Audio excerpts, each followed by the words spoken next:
Right, let's take you to this story now. A game drive turned into a nightmare for a group of tourists in Nqobile in KwaZulu-Natal.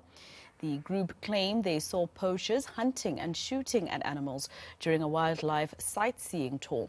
Police are investigating an attempted murder case because the tourists were allegedly shot at. And there are concerns that attacks on tourists will harm tourism in South Africa.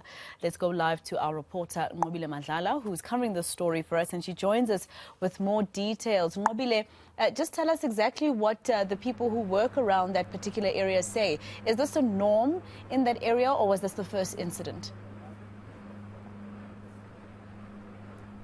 Well, Masako, it seems like the incident is one that is worrying. We know that it was one of the worst that had happened so far, but we do understand that this is something that is that has happened here because it seems the poachers seem to come into this area, but we understand that with working relationship between the community, the private landowners and the government, they're saying that it's something that can in fact be controlled.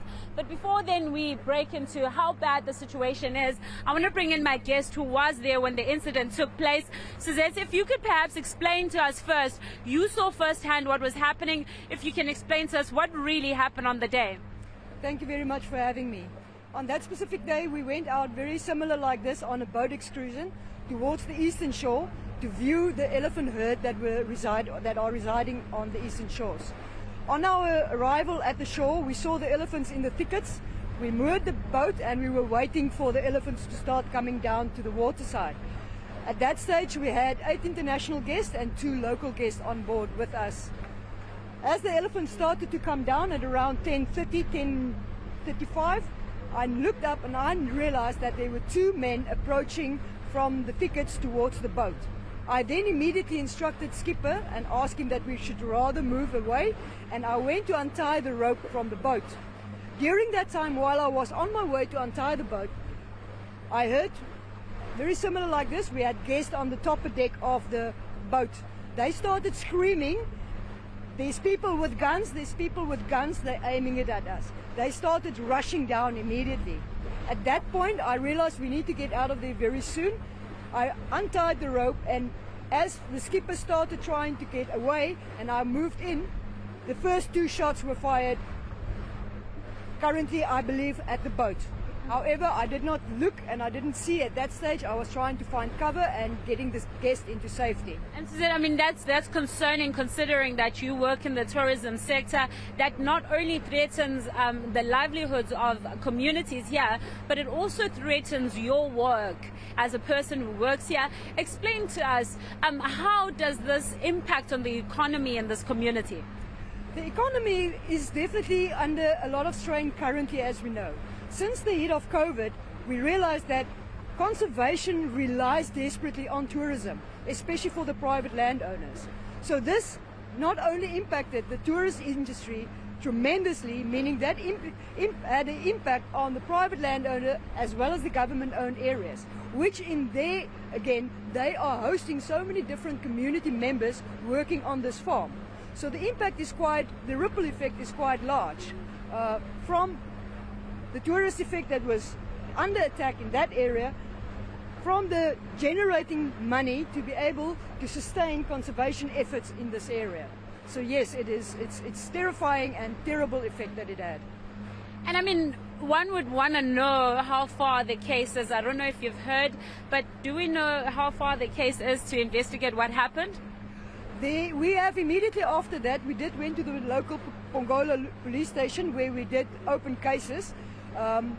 Currently, I'm not really liable, or I can't really answer that question, but that's why today as well is Mvelo and the private landowners, everybody is discussing this matter exactly. How far are we in actually investigating on what happened on that specific day.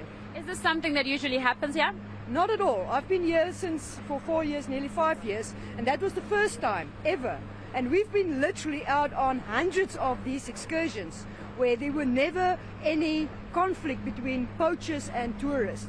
So this kind feels like it's escalating into a certain direction, and if we do not stop that escalation, this might be the end of tourism as we speak in this area.